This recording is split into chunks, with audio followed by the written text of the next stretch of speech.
al grano, el podcast en el que hablamos de política sin rodeos al calor de una buena taza de café. Sírvete el tuyo y mientras te lo tomas, nosotros te contamos.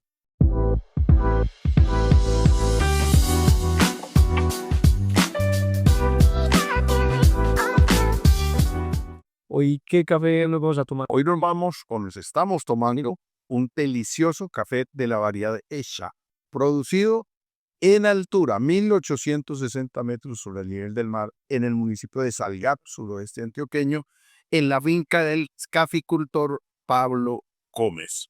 Les recomiendo, este es un café delicioso, una variedad deliciosa.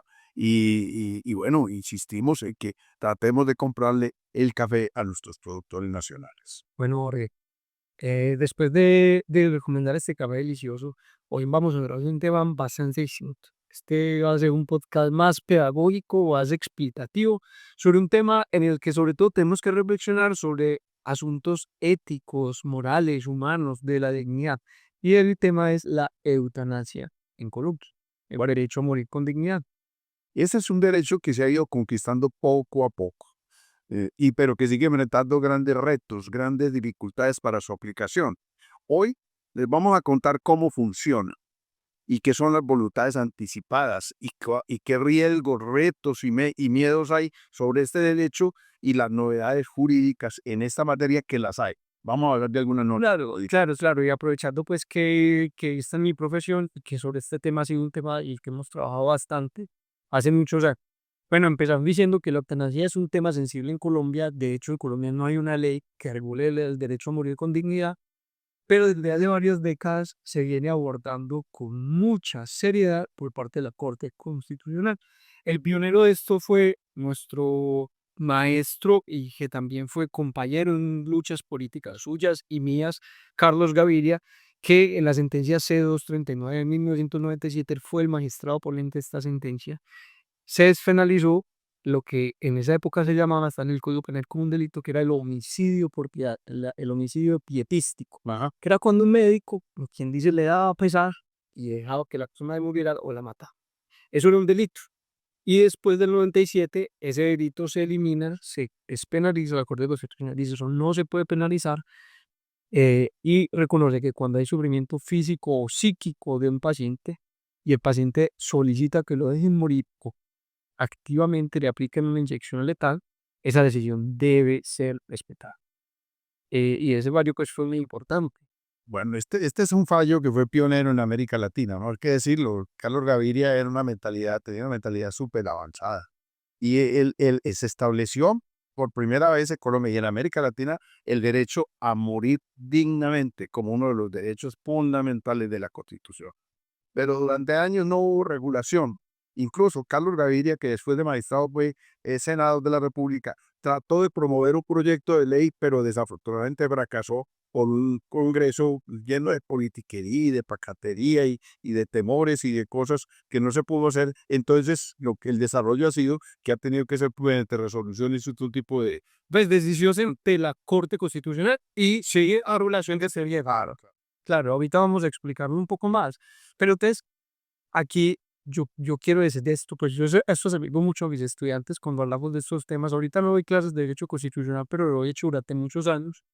Y les digo, ustedes no se imaginan el país que era Colombia hace 30 años en materia de muchos de estos derechos que hoy nosotros consideramos como ciertos. Hace 30 años eran debates que no se daban en el país, pues que era como prohibido hablar de eutanasia, hablar de aborto, hablar de matrimonio homosexual y que la Corte Constitucional, por ejemplo, avanzó mucho en esta materia de los derechos de las personas. La Corte durante estos años, y Carlos Gaviria creo que es una figura prominente en nuestro derecho, yo, que vale la pena pues seguirlo ensalzando por toda la vida, todo lo que podamos, y defendiendo las causas que él defendió. La Corte durante los años siguientes ha ido aumentando este derecho. En 2014 la sentencia T970 le ordena al Ministerio de Salud saque un decreto o saque una resolución y establezca un protocolo claro. Y en el 2015, por primera vez, el Ministerio de Salud sacó una guía para cómo era el procedimiento para que la gente solicitara la eutanasia y se le aplicara cuando se estaba en un momento de terminalidad, cuando la enfermedad ya era terminal. Bueno, y recuerde que el 2021 la vieja corte profirió la sentencia C-233, que quitó el requisito de que la enfermedad fuera terminal. O sea, no era necesario que la enfermedad fuera terminal para poder acceder al derecho fundamental de la eutanasia. Entonces, desde ese entonces, hasta con que sea grave y curable, que produzca sufrimientos intolerables, y esto incluyó enfermedades degenerativas, dolor crítico severo, condiciones neurológicas que afectan la calidad de la vida, así como las provenientes de lesiones producidas por accidentes o por cosas pues, circunstanciales. O sea, es otro avance la sentencia 233. Entonces, uno puede resumir que hoy en Colombia, cualquier persona mayor de edad, e incluso algunos menores de edad, ahorita se lo cuenta, si cumple con 3 requisitos básicos, puede acceder hoy a la eutanasia. Primero, que tenga una enfermedad grave e incurable, por el motivo que sea, degenerativo, por un accidente o por lo que sea. Dos, que sufra un dolor o angustia psíquica que no se pueda aliviar. O sea, y que le genere una condición de indignidad para su vida, que la persona diga, después es digno de vivir de esta manera. Y tercero, que de manera libre e informada diga, yo me quiero morir, quiero que me apliquen la eutanasia o que me dejen morir, porque hay 2 formas pues en las Hay dos que formas, aplicar. señor. Que lo manifieste de manera inequívoca, que sea perfectamente claro para el médico. Que me desconecten o que me apliquen mi Yo le aplique el derecho, exactamente. Y bueno, y sobre los menores de edad, bueno, ya desde 2021, los menores de entre 14 y 17 años también pueden acceder al derecho, es decir, siempre que haya un consentimiento informado y que haya una evaluación interdisciplinaria, o sea, pueden accederlo. Y los menores de entre 6 y 14 años también con la autorización de sus padres o tutores, y está totalmente prohibida la eutanasia para menores de 16 años. yo recuerdo, Jorge, un estudiante en mi del primer semestre en Derecho hace poco escribió un articulito muy bonito sobre por qué se debería permitir también en menores de 6 años. Sí. Después creo que eso podría ser para darlo en desarrollo, pero el tema mucho más álgido, claro que sí. Pero bueno, todo este proceso lo revisa un comité científico interdisciplinario que lo compone un médico, un abogado, un representante del grupo, del equipo asistencial, de los médicos que lo atienden, y ellos revisan que se cumplan todos los requisitos antes de habilitarle el procedimiento. Entonces, digamos que este es como el protocolo, pero hay una clave y es la voluntad anticipada. ¿Por qué? Porque uno puede manifestar que quiere que lo desconecten en un momento, pero o que le apliquen la eutanasia, pero si uno llega al hospital inconsciente, Está inconsciente. entonces, ¿cómo se decide? Entonces, ahí aparece lo que llaman las voluntades anticipadas, que las voluntades anticipadas es como un testamento vital, donde uno, cuando es plenamente consciente, deja claro qué quiere si llega a estar en una situación de eso. Una situación de dolor intenso, insoportable, de desconexión, etcétera, etcétera. Y esto es muy importante porque es como la expresión de la voluntad de lo que yo considero vida digna o vida indigna. Es lo que, porque hay gente que dice, es cuadrapléjico, es una posibilidad de vivir dignamente siempre se pueda comunicar, pero yo considero que cuadrapléjico, aunque me pueda comunicar con señales de ojo, no es una vida digna. Entonces yo soy el que defino que quiero terminar con mi vida o que me desconecten o que me apliquen un mecanismo para terminar con mi vida, para no tener una vida que yo considero absolutamente indigna. Por ejemplo, hay personas que en su voluntad anticipada expresa, dice, yo no autorizo que me pongan ventilación mecánica, que me intuben.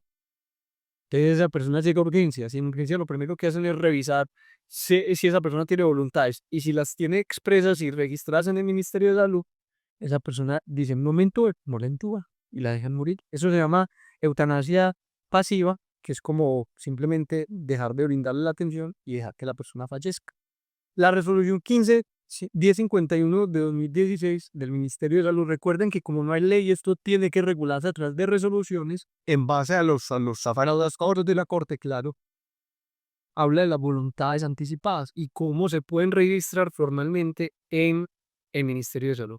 Las personas que pueden hacer, acercarse a la EPS, a prestadores de salud, o a dejarlas por escrito y subirlas a una página del ministerio, y digamos que eso pues funciona porque pues yo me voy a adelantar un poco una cosa que tenemos en el guión un poco más adelante, y es cuando Cuando usted las deja, sobre todo en la página web, esto permite que el personal de salud pueda revisarlas muy rápidamente y tomar decisiones rápidamente.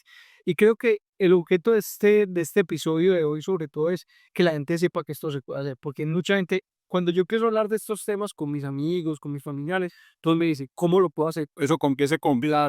Claro, Es la pregunta del millón, como de los trasplantes. Encuentra todo sobre la donación de órganos, todos los donantes de órganos, pero la gente no sabe cómo. Otro tema, pero bueno, es otro tema, pero eso lo podemos hablar un día. Bueno, además desde el 2022, el Ministerio de Salud habilitó el registro en línea de las voluntades anticipadas. Usted se mete a la página del Ministerio de Salud y es un formato, es fácil de encontrarlo y firmarlo y cambiarlo en el sistema con la firma digital o validarlo en la notaría o ir a la institución de salud donde lo atienden a usted normalmente. Pero lo mejor es, como tú dijiste, registrarse en la página del Estado Salud. porque vale, vale que usted le diga expresamente a su familia, vea, si yo estoy así, desconécteme. Y la familia podría ir y explicar esto, pero eso le genera problemas a los médicos, porque pues como sé yo si es verdad, si no es verdad. En cambio, cuando se hace de la manera así anticipada, el registro de está anticipada, formal.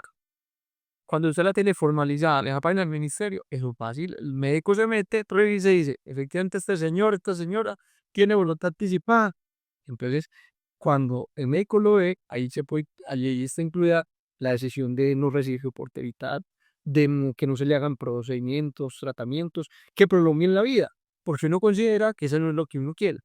Y uno también puede solicitar que le apliquen activamente la eutanasia, o sea, o por pasiva o por activa, que le apliquen la eutanasia, que le apliquen un medicamento, un sedante en una dosis suficiente para detenerle a uno el corazón, que si se cumplen ciertas condiciones médicas. Dice, si yo, por ejemplo, voy a quedar inconsciente de por vida, pues es lo que llamamos coloquialmente vegetal, entonces aplíquenme la eutanasia. Y eso es una de las posibilidades.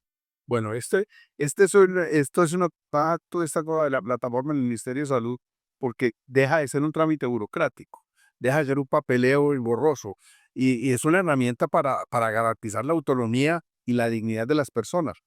Lo ideal es que la familia toda esté enterada, que lo conozca toda la familia y la gente cercana, el médico tratante, etcétera, etcétera. Pero la herramienta clave, yo insisto, Alejandro, es la plataforma, la voluntad anticipada en la plataforma del Ministerio. Esa es la más importante. Y lo primero que uno tiene que preguntarse es, ¿cuál es el concepto que yo tengo de dignidad? Y luego, cuando yo ya tengo claro mi concepto de dignidad, de lo que es una vida digna, yo voy a la página del ministerio, me informo, le doy el formato y lo dije conforme a ese concepto que yo tengo de dignidad. Bueno, Jorge, pero entonces aquí se prendió como un avistero en lo que le han dado mutuo al gobierno y creo que en este tema más o menos se está haciendo bien, aunque vamos a dejar algunos advertencias. En los últimos meses se presentó un proyecto de resolución, o el Ministerio de Salud presentó un proyecto de resolución y lo estuvo socializando, lo dejó activo durante el mes de julio para que hubiera intervención de la gente, de la academia, etcétera, Es un decreto para comentarios. para comentarles. Y resulta que algunos sectores empezaron a expresar unas críticas y nos llegaron. De hecho, a mí este episodio surgió de que alguien me mandó esto y me dijo, vea lo que van a hacer con la eutanasia, hablen de esto. Entonces nos pusimos a investigar y a leer y había una preocupación porque decían que iba a volver el sufrimiento un concierto objetivo, que tenía que ser aceptado por el médico tratante, que no obligaba a las clínicas y hospitales a aplicarlo, que nos devolvía a la regulación anterior que hablaba de la enfermedad terminal, que volvían a un concepto de objeción de conciencia institucional que hoy es inconstitucional, o sea que hoy la objeción de conciencia es del médico, pero las instituciones no pueden tener objeción de conciencia. Y pues nos dimos el trabajo no solo de leer el proyecto, sino también de hablar con personas dentro del Ministerio de Salud y de personas expertas en este aspecto fuera del Ministerio de Salud, fuera del Ministerio de Salud, que nos ayudaron a revisar esto y nos dijeron, no es verdad, no hay esos riesgos en el proyecto de resolución. En el borrador. Sí, claro, en el borrador. Nosotros tomamos el trabajo de leer el borrador de la resolución y realmente encontramos que no es cierto que restringa ningún derecho, que vuelva al pasado, no es cierto. Es más, es un documento que hay que reconocer, está redactado como datos científicos, está perfectamente estructurado. El borrador, ojo, esto es muy clave de insistir, eh, eh, es el borrador, repito, de una resolución, porque lastimosamente seguimos sin ley en la materia y toca que el ministerio lo regule mediante ese mecanismo. Pero ese que está para discusión, lo que encontramos, Alejandro, es que tiene todo el fundamento y que es correcto. O sea, ojalá lo firmen así. Sí, ajá, sí varias las modificaciones, que no le modifiquen cosas y que lo vuelvan peor. O sea, lo que nosotros esperamos, y esa es la advertencia sobre todo, es que si le modifican sea para ser más garantista, no para ser, para poner trabas burocráticas, para entorpecer el proceso, para dañarlo. Yo lo que vi es que establecen los formatos unificados, los protocolos de atención más cortos, unos mecanismos para informar al ministerio de los procedimientos realizados, y además eso va a dar una base de datos más transparente que nos va a permitir, por ejemplo, los que hacemos política, de control político, estas cosas. O sea, pues salir a hablar con números, el ministerio sabe, tiene cifras, pero este decreto establece unos requisitos más estrictos para la publicación de esas cifras, para que sean públicos, y yo creo pues que eso es muy positivo. Pero insistir en lo que usted iba seguramente, esto solo es un proyecto, está en discusión. En este momento el ministerio todavía no va a ver, más o menos cuando veamos este podcast, y y lo que esperamos es que se viene así como está o mejor, pero que no vaya a suceder que le meta la mano de aquí a que no firme y que termine siendo peor de lo que ya tenemos. Bueno, lo que conversamos ahora, Alejandro, la clave de esta resolución es que le va a permitir al país tener una base de datos de eutanasia, un registro, una base de datos de eutanasia, y que va para permitir hacer seguimiento, identificar barreras y sobre todo proteger a los pacientes y a los médicos. Esto es clave.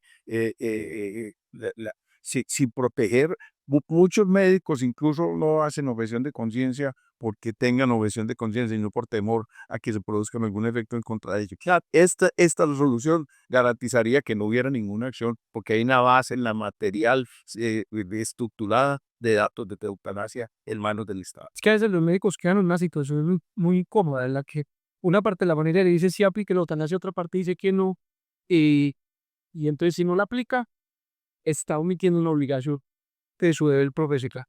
Pero si la aplica, está sometiéndose a que pronto lo denuncie por homicidio o ha tenido la responsabilidad médica. Entonces, digamos que el reto también es que esto se implemente bien y que esto nos sirva para darnos más información, para dar mejores normas en el futuro, y ojalá que no siga siendo con resoluciones del ministerio, sino que algún día el Congreso asuma su obligación de legislar en esta materia y legisle correctamente en un sentido garantista este derecho fundamental, pues el derecho a morir con dignidad. Eso no es. Así es, así es. La eutanasia y no es un problema, dijéramos, de capricho ni una ideología, es un derecho humano a respeto a la autonomía de las personas y a tener el derecho a una muerte digna. Es el derecho a las personas que no quieren seguir sufriendo o que deciden que no quieren vivir en una cama como un vegetal sometido a las escaras y a todas las dificultades que tienen las personas sostenidas artificialmente, pagando unos platales en unidades de cuidados intensivos para una persona que ya no tiene ninguna Sí, posibilidad. ¿Qué le cuento una? y ocupando una cama que a veces se nada está De eso, yo voy a contar esta anécdota para terminar, Alejandro. Cuando mi papá se estaba muriendo de cáncer, lo estaba atendiendo un pariente de nosotros que es médico del dolor, está dedicado a la medicina del dolor. Y se nos ocurrió que ya cuando estaba en la etapa terminal lo lleváramos al hospital. Y este médico, que es bastante cristiano, ¿no? Es bastante religioso, dijo, no lo lleve. Alberto se está muriendo. Allá le ponen un poco de tubos, le ponen un poco de cosas y le prometen la vida 15 o 20 días artificialmente para cobrar un mundo de plata y ocupar una cama que lo puede necesitar otro. Deje que Alberto se muera con estos paliativos que le estamos poniendo para aliviar el dolor, pero déjenlo, que no le vayan a poner ese poco de aparatos y ese poco de cosas. Y repito, no es un problema ideológico, es una persona bastante piadosa, religiosa, cristiana, católica, apostólica y romana, pero una persona que entiende con sensatez. con sensatez, claro. Es lo que se llama la adecuación del esfuerzo terapéutico, que algún día podremos hablar de eso más en extenso. Hoy se nos acaba este podcast. Solo que digo es, ojalá esto siga avanzando en este sentido, que el ministerio no se deje presionar por sectores que quieren restringir el derecho y que salga la regulación como se. Seguidores del propio gobierno, sí. Bueno, Hombre, no, gracias por habernos escuchado en este podcast y queremos pues finalmente darles las gracias al equipo técnico que nos acompaña, Juliana Bernal en la dirección y en la grabación, Juan Zuleta en el apoyo técnico y de imágenes y Julián Múnera en el tema de audio y de sonidos. Y le queremos agradecer muy especialmente a la doctora Laura Jiménez, médica y especialista en medicina de urgencias, que nos ayudó bastante en la elaboración de este podcast y quien además hizo una cosa que estamos empezando a hacer, que es el fact-checking. Claro. El chequeo de que claro, estamos diciendo no es la mentira. Bueno, nos escuchamos en el próximo episodio. Hasta un próximo café. Soy Jorge Gómez y te invito, si quieres conocer de la política local, regional, departamental e incluso nacional, conéctate con nosotros en el video podcast Política al Grano, tomándonos una buena taza de café y esperando que nos acompañes tú también con una buena taza de café. Hola, soy Alejandro Arcila y te invito a que nos escuches en Política al Grano, en YouTube y en Spotify todos los lunes a las 7 de la noche que tenemos nuevos episodios.